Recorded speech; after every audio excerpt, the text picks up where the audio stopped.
రాజు,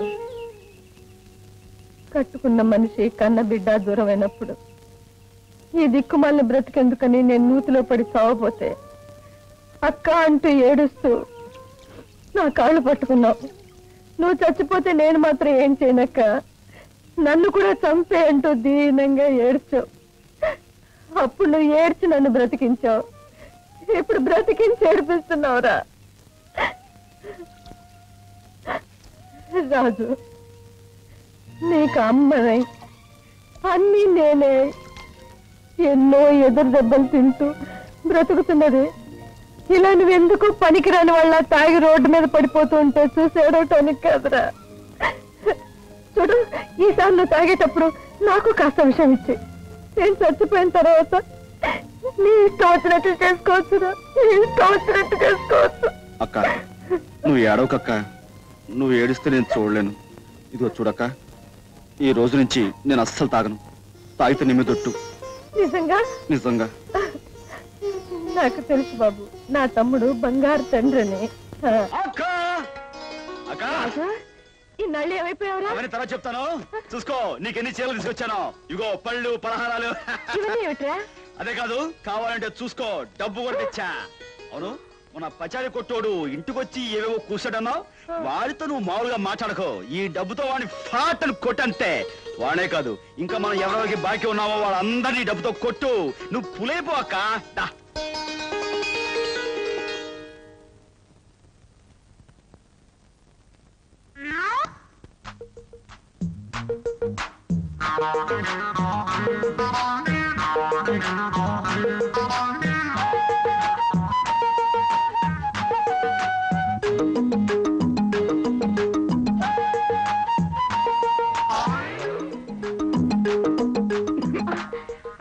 నేను నీ కోసం ఏం తెచ్చానో చెప్పుకో.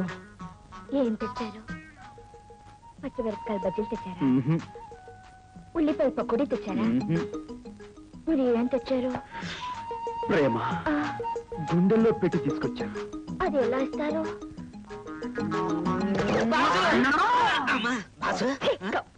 బాసు, నువ్వు వచ్చేసావా? నానందలో తనుకు పడిపోయాను. ఈ 10 రోజులు నోటికి తిండి లేదు, చేతులకు పని లేదు. అమ్మా, నువ్వు వచ్చేసావు, చెయ్యి దొరదెట్టేస్తుంది. పద boss, cinema halls waiting. Second show అయ్యాక వచ్చేస్తా కదా, చేపల పులుసు పెట్టుంచు.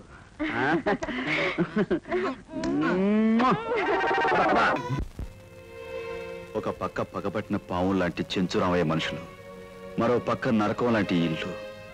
వీటి మధ్య వేరే మార్గం లేక చావాలనుకున్నాను. నీ మంచితనమే నీకు కష్టాలు తెచ్చిపెట్టింది బాసు. ఈ రోజుల్లో మెత్తగా ఉంటే లాభం లేదు. ఎదుటోడు కొడత అని లోపల కొడు చూపించాలి, అవతలోడు తంత అని లోపల తల్లి చూపించాలి.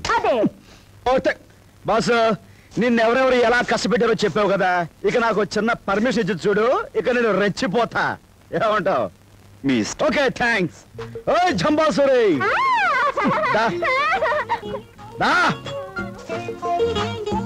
ఇదిగో ఈ పెద్ద మనిషిని మన ఇంటికి తీసుకెళ్ళి అక్కకు మటుకు విషయం ఏమి చెప్పక. చూడు, ఈయన కాస్త మెత్తగా మనిషి. దారిలో నీ మాటలతో ఆయన నవ్వేయక. ఇది మన లపాకి బాసు. వద్దు, ఎక్కువ యాక్ట్ చేయొద్దు, వద్దు. ఓకే బాసు, ఇక రంగంలో దూకుతా, విజృంభిస్తా. ఏంటలా చూస్తున్నారు? ఇదే మీ ఇల్లు.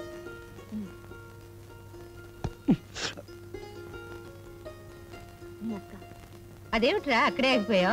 అబ్బే ఏం లేదండి. అండి ఇలా రా.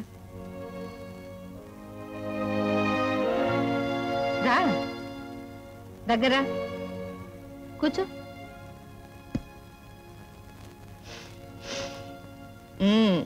అండి గిండి అని మర్యాదగా పిలుస్తుంటే మళ్ళీ సారా కొట్టొచ్చావేమో అనుకున్నాను.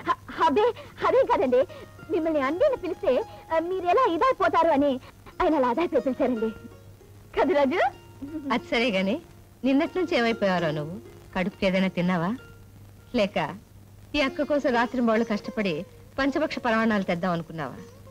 నువ్వు ఇంటికి రాని రోజు నీకోసం ఎదురు చూస్తూ ఈ అక్క పస్తు పడుకుంటుంది, కానీ నువ్వు తెచ్చే పంచపక్ష పరమాణాల కోసం ఎదురు చూడదురా. అయితే నిన్నంతా నువ్వు స్నేహితులేదా? నేను తింటే ఎంత తినకపోతే ఎంత. ముందు వెళ్ళి నువ్వు అన్నం తిను. వెళ్ళమ్మా, తీసుకెళ్ళి అన్నం పెట్టు.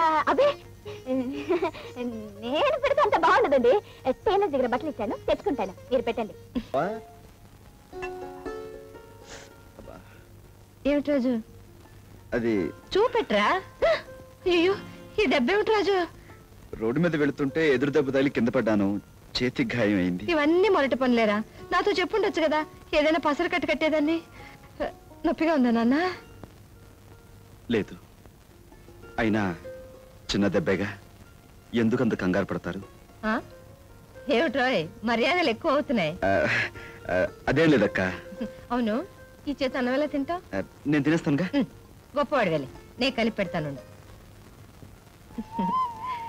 ఎప్పుడో నీ చిన్నప్పుడు ముద్దలు ఇలా కలిపి పెట్టాను, మళ్ళీ ఇప్పుడు ఇలా పెడుతూ ఉంటే అప్పుడు చిన్నపిల్లలాగే అనిపిస్తున్నావు. తినమ్మా.